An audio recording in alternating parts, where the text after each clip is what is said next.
Olá, queridos estudantes, tudo bem? Professor Danilo na área e eu estou aqui para gravar para vocês aí algumas resoluções de alguns problemas que caiu na prova da ETEC de 2022 até 2016. Eu separei aqui essas questões na área de números.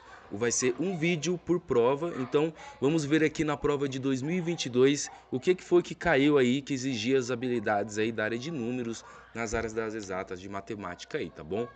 Então, a questão de número 1 da prova de 2022, ele pega um recorte de uma reportagem, né? Eu vou ler aqui para nós essa reportagem. Entre as vantagens listadas por estudantes ao optar pelo ensino técnico estão o tempo de formação mais rápido, seu excelente nível de especialização e a preparação voltada às necessidades do mercado de trabalho. Além disso, há o fato de que essa modalidade de educação promove habilidades socioemocionais como a empatia e também estreita laços com professores. São professores que nos levam para escolhas além das nossas vidas, diz um aluno da escola técnica com 600 alunos matriculados no momento da entrevista. Contudo, a luta dos professores dessa unidade é contra a evasão escolar acentuada pela pandemia da Covid-19. Então aqui, esse é o trecho. Nós vamos para a pergunta. Suponha que, no momento da entrevista, a unidade escolar mencionada no texto registrava o índice de evasão escolar de cerca de 30% em relação aos alunos matriculados no início do ano letivo. Logo, o número de alunos matriculados no início do mesmo ano nessa unidade escolar era aproximadamente. Então vamos lá, né? Dada a primeira leitura aqui, agora nós vamos fazer a segunda leitura, só que agora destacando os pontos mais importantes. Nessa segunda leitura, eu gosto de começar sempre pela pergunta principal, para a gente fazer a leitura já focando no que a gente tem que descobrir, né? Então, o que o enunciado está nos pedindo? Ele está pedindo para nós fazermos uma suposição. Que suposição é essa? A suposição é que no momento da entrevista, né, o índice de evasão escolar, então, ó, o índice de evasão escolar era de cerca de 30% em relação aos alunos matriculados. Então, essa é a grande, é uma informação muito importante, né? Então, logo, o número de alunos matriculados no início desse mesmo ano, então ele quer saber o quê? O número de alunos matriculados no início desse mesmo ano, ou seja, ele quer saber quantos alunos foi matriculado antes dessa evasão aqui, certo? Para isso, eu vou pegar aqui e vou destacar dentro da minha reportagem qual que é esse dado, né? Então, nesse primeiro trecho aqui, ó, ele está simplesmente contextualizando, né? Aqui a reportagem e o que a gente quer mesmo está aqui, né? Então, 600 alunos matriculados no momento da entrevista, né? Então, essa é a grande informação. Então, agora que eu tenho todas as informações, eu vou relacionar elas, né? Então, eu vou aqui e vou começar a pensar um pouquinho sobre todas essas informações. Eu sei que eu vou fazer assim, eu vou fazer o seguinte, deixa eu apagar aqui e eu vou fazer uma tabela que eu vou relacionar aqui, ó, alunos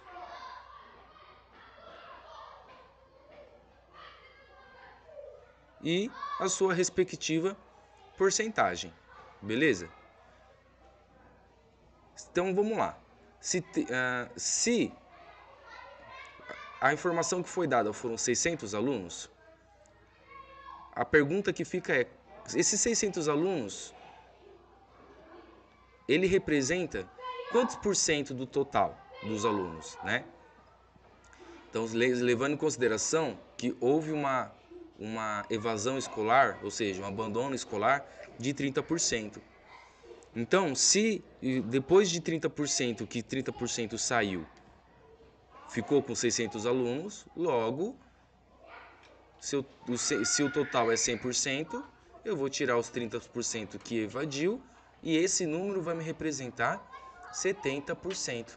Então, a primeira expertise aí, o primeiro ponto de atenção que eu tenho a ressaltar é nessa habilidade de conseguir interpretar e perceber que os 600 na realidade representa 70% dos estudantes. E aí vem aqui a grande pergunta, né? Que é o número de alunos matriculados. Então, o número de alunos matriculados, então é nesse momento aqui X, que eu não sei, que eu vou usar essa letra para poder representar essa pergunta. E eu sei que nesse momento vão ser 100%, ok? Então aqui nós temos pronto a minha regra de 3. Atenção, pessoal, na regra de 3, que vocês chamam de multiplicação em cruz.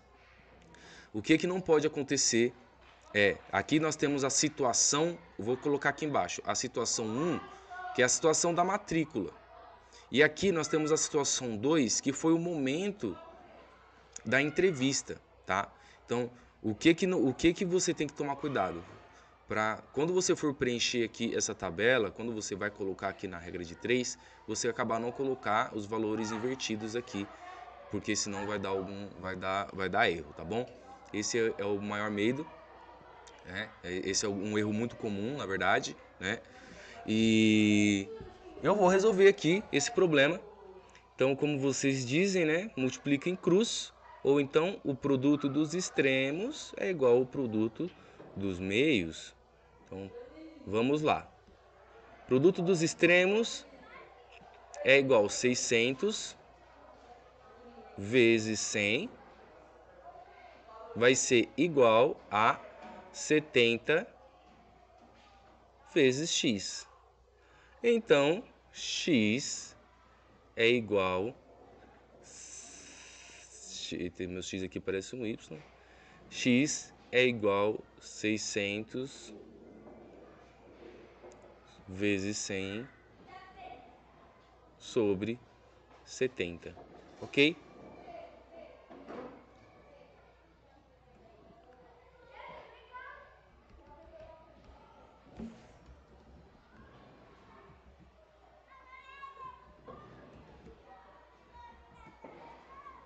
Deixa eu melhorar aqui a escrita. Sobre 70. Logo, então aqui eu já posso simplificar por 10, né? Então fica igual a 6.000 dividido por 7. Então, 6.000 dividido por 7, vou armar aqui essa continha para nós.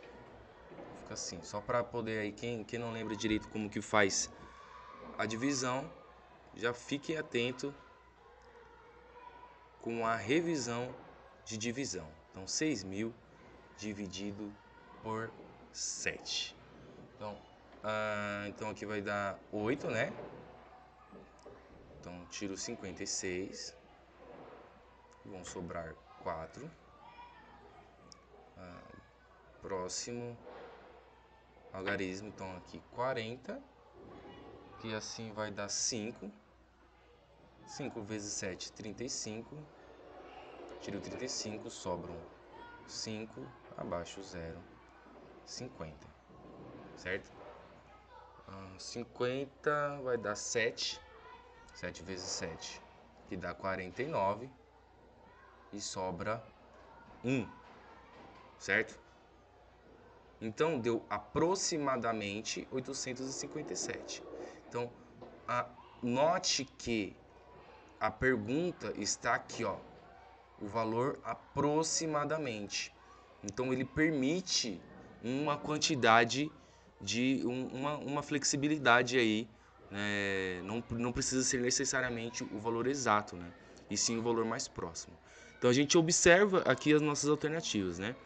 O 857 alunos, né, que nós descobrimos aqui, ele está mais próximo do 860. Logo, alternativa de letra D. Então aqui, verificando no nosso querido gabarito, deixa eu ver aqui.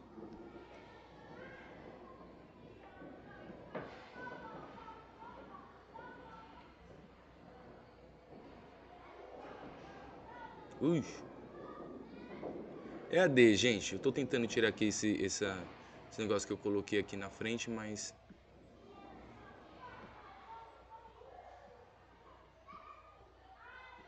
Deixa eu ver se eu consigo agora.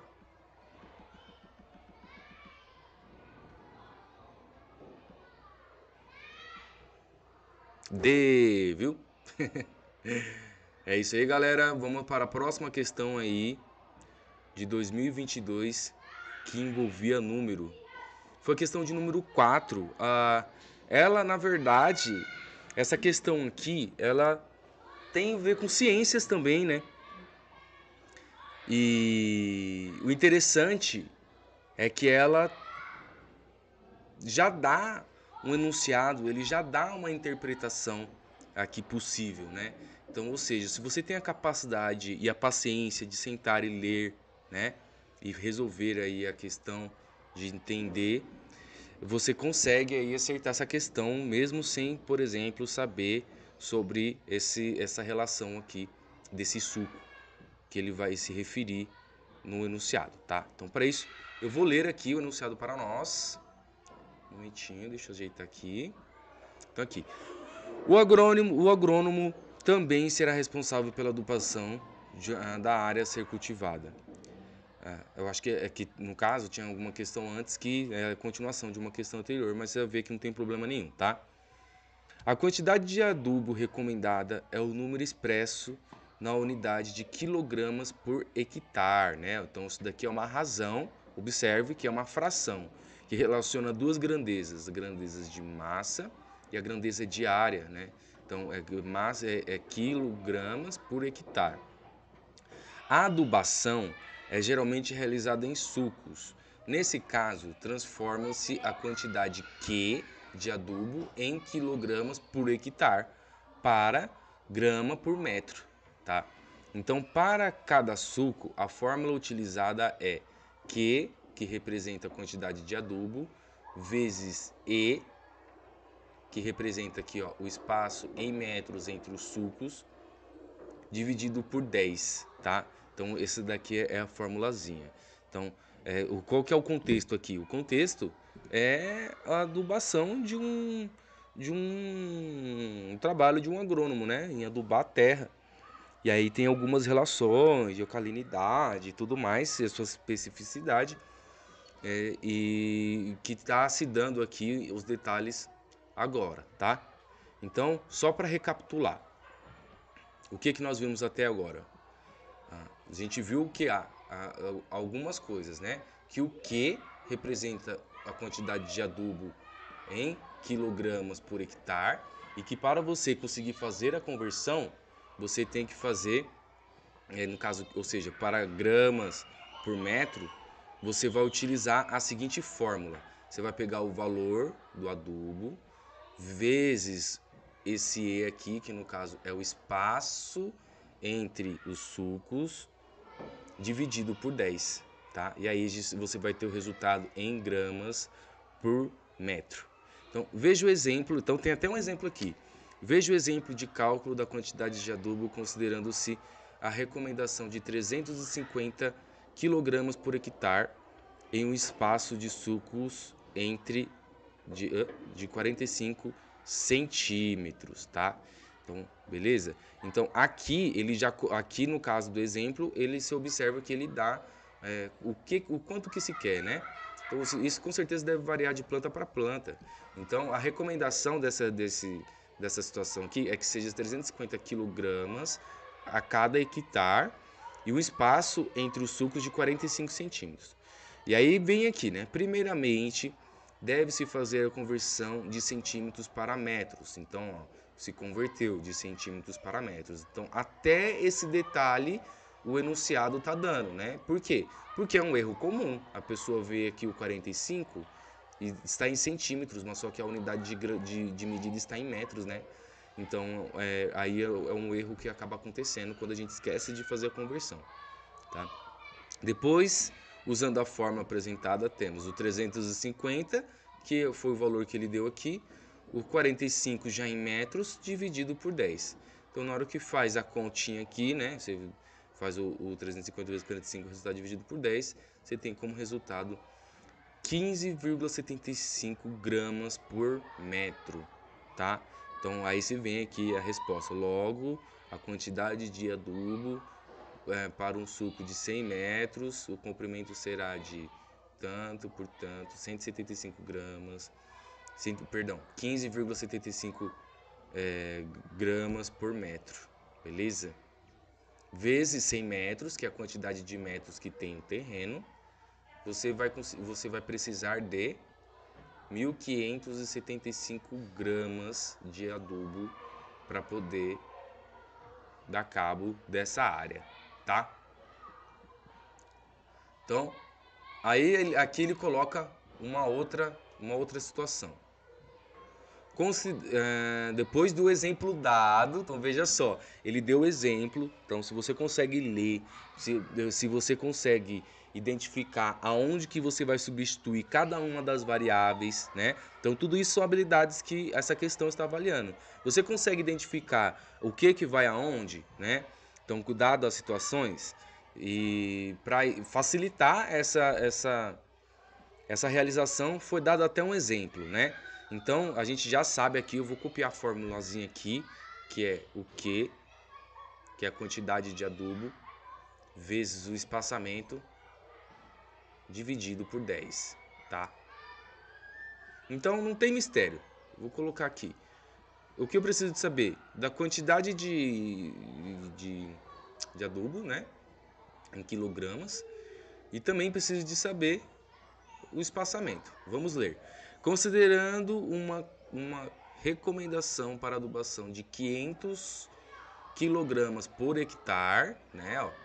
Então, 500 kg por hectare, sendo o espaçamento entre os sulcos de 60 centímetros, né? Ó.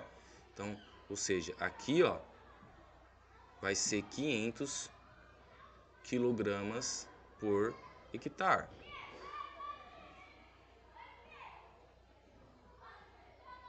O espaçamento é de 60 centímetros, porém nós sabemos que precisamos dessa informação não em centímetros, e sim em outra unidade de medida, que é em metros, que aí a gente sabe que é 0,6 metros. A massa de adubo que deverá ser utilizada em quilogramas em um suco com 150 metros, ok? Então aqui você quer saber para 150 metros de comprimento, é D. Então nós vamos substituir o Q pelo 500, então ficou aqui, ó, 500, o E pelo 0,6 sobre 10, certo? Sobre 10. Então isso daqui, eu só posso simplificar por 10, né?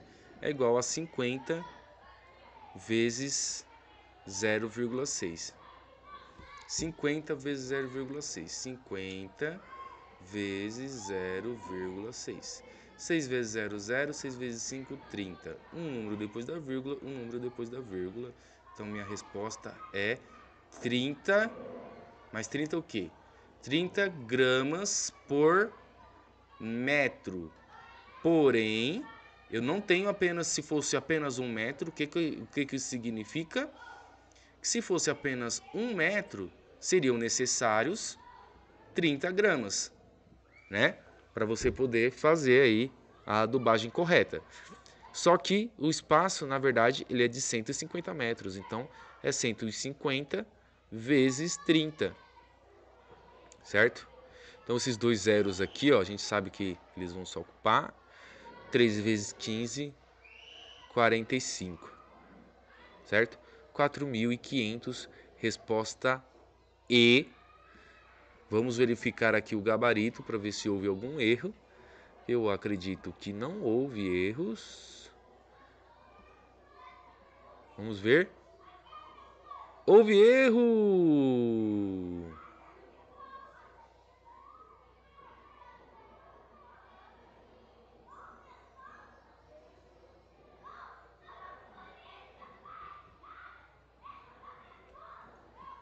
Então aqui deu 4.500. Viu como é bom olhar? 4.500. Opa! Então acho que minha resposta está incompleta. Porque, ó, veja só. Então aqui deu a resposta é. Oh, meu Deus do céu.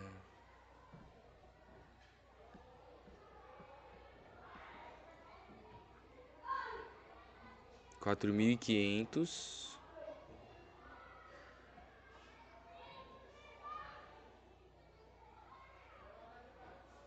gramas por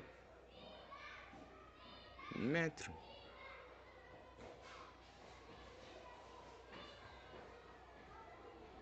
E aí, onde é que está a pegadinha aqui que a gente acabou de cair? A pegadinha, ela tá aqui, ó. Pegadinha entre aspas, né? Qual é o ponto de atenção? A massa de adubo que deverá ser utilizada em quilogramas. Então, veja só, ele não perguntou em gramas, ele perguntou em quilogramas. Então, e aqui nós temos o valor em gramas. Então, a gente sabe que 1 grama são 1.000 quilos, né? Opa, ao contrário. 1 quilo são 1.000 gramas, né? Então, para você converter 4.500 gramas para quilos, é só você dividir 4.500 por 1.000, que vai dar 4,5 quilogramas. Então, atenção, pessoal, vocês viram como é fácil de cair na armadilha. Então, sempre antes de responder, tem que voltar ao enunciado e ler atentamente. Por quê? Porque, como vocês acabaram de ver, sempre acaba existindo a possibilidade de nós, de ter no enunciado aqui alguma conta, algum número que faz parte da conta. Para que assim, para ver quem está atento, né? E quem não está atento aí às informações. Beleza? Eu espero que tenha sido positivo aqui essa correção para vocês, inclusive esse erro. Eu acredito muito que o erro nos faz a crescer tanto quanto os acertos, tá? Mais uma aqui questão, foram aqui usadas da questão 42 até a questão 44, esse textinho aqui, porém, as perguntas da 42 e 43, eles tinham a ver com outra disciplina, que não era de matemática, tá? Então eu separei, assim como na questão lá dos sulcos lá, que eu peguei só uma parte, né? Esse daqui também acontece a mesma coisa, beleza? Então aqui vamos lá. Então leia para responder. Aqui vou começar a leitura do texto, tá bom? Sente-se, Potter, disse a professora McGonagall secamente. Bom, Potter, esta reunião é para discutirmos as ideias sobre carreiras que você já tenha e ajudá-lo a decidir que disciplina você deve fazer nos 6º e 7º anos, começou McGonagall. Você já pensou no que gostaria de fazer quando terminasse Hogwarts? Bom, pensei talvez em ser auror, murmurou Harry. Você precisaria de notas excelentes para isso, disse a professora McGonagall. Exige-se um mínimo de 5 NIEMs, vamos chamar assim, que são os níveis incrivelmente exaustivos em magia, e nenhuma nota abaixo de excepcional. Pelo que vejo depois, você teria de passar por uma série de testes rigorosos de caráter e aptidão. Na seção dos aurores. É uma carreira difícil, Potter, em que somente se aceitam os melhores. Beleza, então esse daqui é o contexto do nosso exercício. E aí vem a pergunta, né? Que nós precisamos de responder. Considerando que exista um total de 12 NIEMs, a alternativa cujo esquema representa o percentual mais próximo, olha aqui novamente, nós trabalhamos com a proximidade, então, ou seja, percentual mais próximo. Deixa só o negócio tentar voltar a riscar aqui, que eu risco. Aí, agora foi. Mais próximo, tá? Então, num total de 12 NIEMs aqui, certo? O número que o estudante de Hogwarts deve ter cursado para estar apto à carreira de auror é... Então, ele pergunta o valor mais próximo, porque aqui você vê que no enunciado ele dá o total, e na pergunta, aqui na pergunta não, no texto que nós lemos aqui, ele dá, a professora McGonagall, ela dá quantos que ele é necessário para você conseguir, que exige-se um mínimo de 5 niemes, tá vendo, ó? Então, dado isso, nós faremos aqui, nós conseguimos definir qual que é a fração que representa os critérios mínimos para o Harry Potter poder virar Auror. Então, que são 5, né, é a fração 5 de um total de 12, dada a nossa situação hipotética. Só que qual que é a problemática aqui? Se você contar, você vai ver que não tem nenhum dessas circunferências dividido em 12 partes. 1, 2, 3, 4, 5. Deixa eu ver esse aqui. 6, 7, 8, 9, 10. Tá vendo, ó? O que tem mais divisões tem 10, ó. 1, 2, 3, 4, 5, 6, 7, 8, 9, 10. Tá vendo? Aqui foram 4 partes. Então, o que eu vou fazer? Eu vou colocar aqui na frente quanto que representa cada uma das frações, tá? Desse daqui. Então, nessa questão A, nós temos 1, 2, 3, 4 de 10.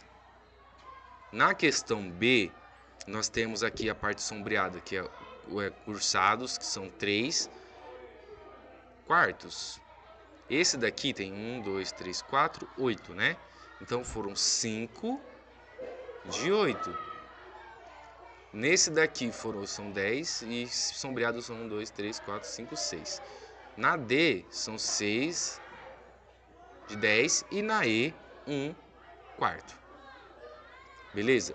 Ou seja, nenhuma dessas frações representa aquela com fiel ao total de niemes que existe e a quantidade mínima necessária para a realização. Então, você deve estar se perguntando, mas como que eu vou fazer isso então? O que a gente não pode esquecer, né? Então, ele pergunta aqui um percentual mais próximo, ele não quer saber exato. Então, para descobrir o percentual mais próximo, eu tenho que fazer o quê? Eu tenho que transformar esse daqui em números decimais, né? Em porcentagem. Então, 5 dividido por 12, 5 dividido por 12, então aqui vai dar 0,5, aqui eu coloco 0 também, 50, que vai dar 4, né? 4 vezes 12, 48, restam 2, eu coloco 20, que vai dar 1, e aí vai sobrar 8, e assim por diante, aí a gente continua a nossa conta. Para mim já é o suficiente, né? Para saber que se eu multiplicar esse valor aqui por 100, vai dar aproximadamente, eu vou colocar até o valor aqui, ó, aproximadamente 41%, né? Então eu vou observar aqui qual dessas alternativas aqui que vai dar aproximadamente 41%. Não precisa, né, de muito para poder perceber que é a questão A, que é 4 dividido por 10, que vai dar 0,4, que é igual a 40%. E aí, o único trabalho que eu tenho que fazer é de verificar os outros, né? Então, 3 quartos é o quê? É 0,75. Então, ele é 75%, né? 5 oitavos, a gente também sabe que não vai ser. 6 décimos vai dar 60 e 1 quarto vai dar 25. Então, a gente sabe que a resposta correta é a A, tá? Vamos ver se eu não esqueci de nada dessa vez.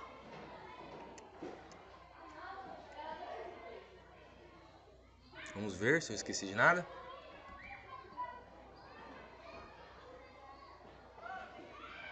Vamos ver. Resposta A. Correto.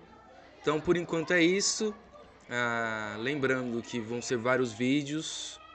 A próxima prova, o próximo vídeo vai ser sobre a prova de 2020. E até mais. A